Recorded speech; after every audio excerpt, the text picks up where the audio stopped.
अग्निदेव कहते हैं, युधिष्ठिर और दुर्योधन की सेनाएं कुरुक्षेत्र के मैदान में जा डटी। अपने विपक्ष में पितामह भीष्म तथा आचार्य द्रोण आदि गुरुजनों को देखकर अर्जुन युद्ध से विरत हो गए। तब भगवान श्री कृष्ण ने उनसे कहा, पार्थ, भीष्म आदि गुरुजन शोक के योग्य नहीं हैं। मनुष्य का शरीर विनाशशील है, किंतु आत्मा का कभी विनाश नहीं होता। यह आत्मा ही पर ब्रह्म है। मैं ब्रह्म हूँ। इस प्रकार तुम उस आत्मा को समझो। कार्य की सिद्धि और असिद्धि को मैं समान भाव से रहकर कर्मयोग का आश्रय ले छात्र धर्म का पालन करो। श्री कृष्ण के ऐसा कहने पर अर्जुन रथारूढ़ हो युद्ध में प्रवृत्त हुए। उन्होंने शंख ध्वनि की। दुर्योधन की सेना में सबसे पहले पितामह भीष्म सेनापति हुए। पांडवों के सेनापति शिखंडी थे। इन दोनों में भारी युद्ध छिड़ गया। भीष्म सहित कौरव पक्ष के योद्धा उस युद्ध में पांडव पक्ष के सैनिक पर प्रहार करने लगे और शिखंडी आदि पांडव पक्ष के वीर कौरव सैनिकों को अपने बाणों का निशाना बनाने लगे। कौरव और पांडव सेना का वह युद्ध देवासुर संग्राम के समान जान पड़ता था। आकाश में खड़े होकर देखने वाले देवताओं को वह युद्ध बड़ा आनंददायक प्रतीत हो रहा था। भीष्म ने 10 दिनों तक युद्ध करके पांडवों की अधिकांश सेना को अपने बाणों से मार गिराया। 10वें दिन अर्जुन ने वीरवर भीष्म पर बाणों की बड़ी भारी वृष्टि की।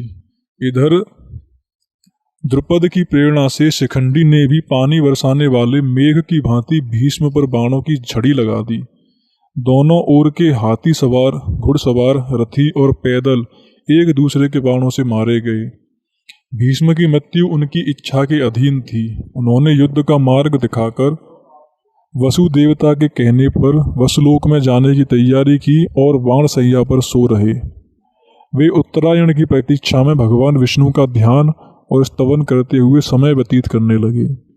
भीष्म के बाणशैया पर गिर जाने के बाद जब दुर्योधन शोक से व्याकुल हो उठा, तब आचार्य द्रोण ने सेनापतित्व का भार ग्रहण किया।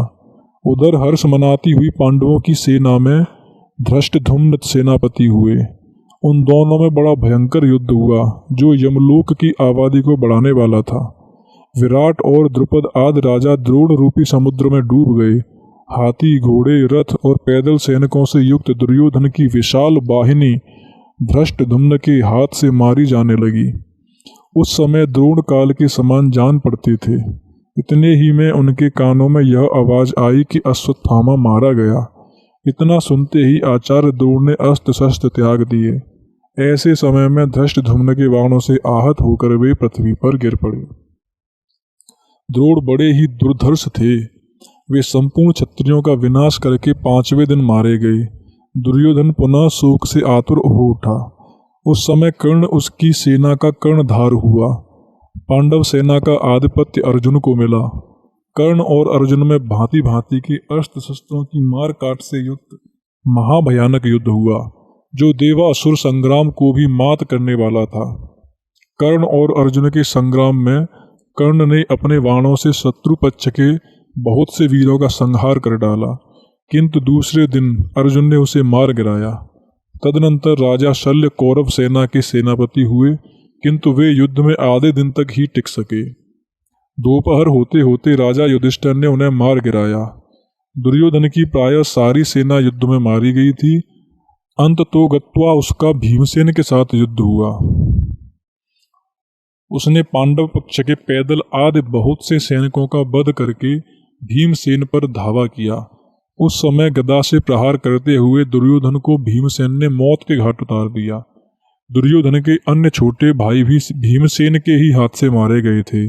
महाभारत संग्राम के उस 18वें दिन रात्रिकाल में महाबली अश्वत्थामा ने पांडवों की सोई हुई एक अक्षौहिणी सेना को सदा के लिए सुला दिया। उसने द्रौपदी के 5 पुत्रों, उसके पांचाल देशीय बंधुओं तथा धृष्टद्युम्न को भी जीवित नहीं छोड़ा। द्रौपदी पुत्रहीन होकर रोने बिलखने लगी। तब अर्जुन ने सींक के अस्त्र से अश्वत्थामा को परास्त करके उसके मस्तक की मणि निकाल ली। इतने पर भी दुष्ट अश्वत्थामा ने उत्तरा के गर्भ को नष्ट करने के लिए उस पर अस्त्र का प्रयोग किया। वह गर्भ उसके अस्त्र से प्राय दग्ध हो गया था, किंतु भगवान श्री कृष्ण ने उसको पुनः जीवन दान दिया। उत्तरा का वही गर्भस्थ शिशु आगे चलकर राजा परीक्षित के नाम से विख्यात हुआ। कृतवर्मा, कृपाचार्य तथा अश्वत्थामा ये 3 कौरव पक्षीय वीर उस संग्राम से जीवित बचे। दूसरी ओर 5 पांडव, सात्यक तथा भगवान श्री कृष्ण ये 7 ही जीवित रह सके, दूसरे कोई नहीं बचे। उस समय सब ओर अनाथा स्त्रियों का आर्तनाद व्याप्त हो रहा था। भीमसेन आदि भाइयों के साथ जाकर युधिष्ठिर ने उन्हें सांत्वना दी तथा रणभूमि में मारे गए सभी वीरों का दाह संस्कार करके उनके लिए जलांजलि दे धन आदि का दान किया। तत्पश्चात कुरुक्षेत्र में सरसैया पर आसीन शांतनु नंदन भीष्म के पास जाकर युधिष्ठिर ने उनसे समस्त शांतिदायक धर्म, राजधर्म, मोक्ष धर्म तथा दान धर्म की बातें सुनी। फिर वे राज सिंहासन पर आसीन हुए। इसके बाद उन शत्रुमर्दन राजा ने अश्वमेघ यज्ञ करके उसमें ब्राह्मणों को बहुत धन दान दिया। तदनंतर द्वारका से लौटे हुए अर्जुन के मुख से मूसल कांड के कारण प्राप्त हुए शाप से पारस्परिक युद्ध द्वारा यादवों के संहार का समाचार सुनकर युधिष्ठिर ने परीक्षित को राजासन पर बैठाया और स्वयं भाइयों के साथ महाप्रस्थान कर स्वर्गलोक को चले गए। इस प्रकार आदि आग्नेय महापुराण में भीष्म पर्व से लेकर अंत तक की महाभारत कथा का संक्षेप से वर्णन नामक 14वां अध्याय पूरा हुआ। जय श्री कृष्ण, जय श्री कृष्ण।